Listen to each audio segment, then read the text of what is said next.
America's triangulation into the Middle East conflict has made it worse. Bernie's right about Israel. In systems theory, we call it triangling.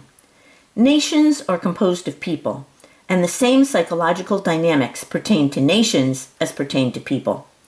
In systems theory, there's the concept of triangling. In dysfunctional nations, as well as dysfunctional families, one country plays another one against a third it is having a conflict with. America, by siding with Israel, is forming a triangle that makes resolution of problems in the Middle East between the two parties involved less likely to be resolved. Under stress, it is natural for two people or a two-party country system to reach out to a third, the third leg of the triangle, and both sides can do this, one side with Iran, one side with America, to help relieve tension between the two by taking sides. What therapists, experts in mental health, have learned is that it's by remaining neutral in a conflict between two people that you can be the most help. To become part of the two-party emotional system will only keep the conflict going, and that is what America's taking the side of Israel has done. It has been fruitless for America to try to solve the problems in the Middle East.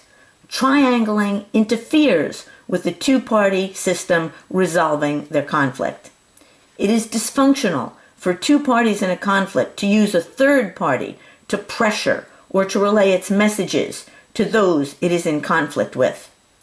The United States and Israel have an enmeshed relationship. In this pathological triangle, the United States is no longer neutral, but has taken a side.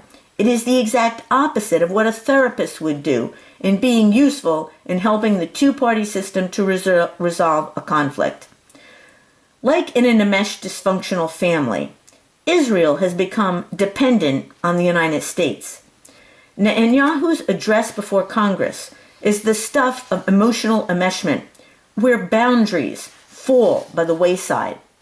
The highly emotional interaction between Netanyahu and Obama are the result of the enmeshed relationship between Israel and America, where Israel feels justified in breaching the national sovereignty of America and demanding things of America, even in the unusual context of the Israeli Prime Minister addressing the United States Congress.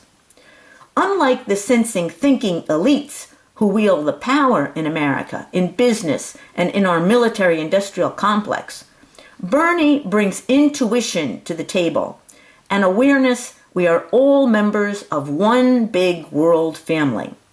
And like an expert in mental health, he is advocating an end to triangulation and a more even-handed policy in the Middle East. This is one more example why we need a Department of Peace in the United States to involve intuitives who are the type more likely to become mental health experts in the decision-making process to bring America to wholeness in a situation where sensing thinking types with their inferior function now wield power in America.